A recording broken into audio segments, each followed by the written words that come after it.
ସମସ୍ତଙ୍କୁ ସାରସ୍ୱତ ଅଭିନନ୍ଦନ ପ୍ରଣାମ। ଗତ କବିତା ଥିଲା ଶେଷ କବିତା ଗୋଲାପୀ ପରି। ତାର ଉତ୍ତର ହେଲା ପିଆଜ।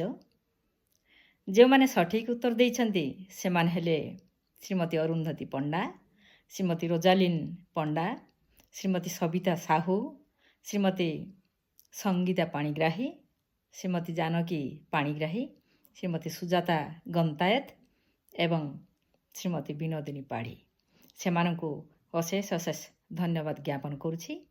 ଆଜିର ସେମିତି ଏକ ପ୍ରଶ୍ନଭିତ୍ତିକ କବିତା ଆପଣମାନଙ୍କ ସମ୍ମୁଖରେ ପଡ଼ୁଛି। ସେ କବିତାର ଶୀର୍ଷକ ହେଲା ଛମକ ଛଲି। କବିତାର ଶୀର୍ଷକ ହେଲା ଛମକ ଛଲି। ଆପଣମାନେ ସେମିତି ମନ ଦେଇ ଶୁଣନ୍ତୁ ଏବଂ ସଠିକ୍ ଉତ୍ତର ଦେବା ପାଇଁ ଚେଷ୍ଟା କରନ୍ତୁ। ମୌନାବତୀ ମୁଣ୍ଡକୁ ପତି, ମୌନାବତୀ ମୁଣ୍ଡକୁ ପତି, ସୁରଲୟ ଗୀତ ବୋଲି, ଭାରି ଛଇଳି ଛମକ ଛଲି, ଚାଲୁଥାଏ ହଲି ଝୁଲି। ତନୁ ତରଳ ମନ ସରଳ, ତନୁ ତରଳ ମନ ସରଳ, ହୃଦୟ ତାର ଖୋଲା, ତାହାରି ପାଇଁ ଏ ଚରାଚର ହୋଇ ମତୁଆଲା।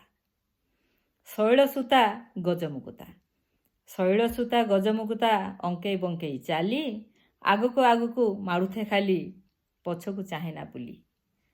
ଚପଳବତୀ ମହୁଲି ପ୍ରୀତି, ଚପଳବତୀ ମହୁଲି ପ୍ରୀତି, ଝରାଏ ଯିଏ ନୀତି, କିଏ ସେ ସେହି ଛମକ ଛଲି, ସବୁରି ଯିଏ ସାଥୀ, କିଏ ସେ ସେହି ଛମକ ଛଲି, ସବୁରି ଯିଏ ସାଥୀ। ତାହେଲେ ଆଉ ଡେରି ନ କରି ଆପଣମାନେ ଜଲ୍ଦି ଜଲ୍ଦି ଉତ୍ତର ଟାଇପ୍ କରିଦିଅନ୍ତୁ।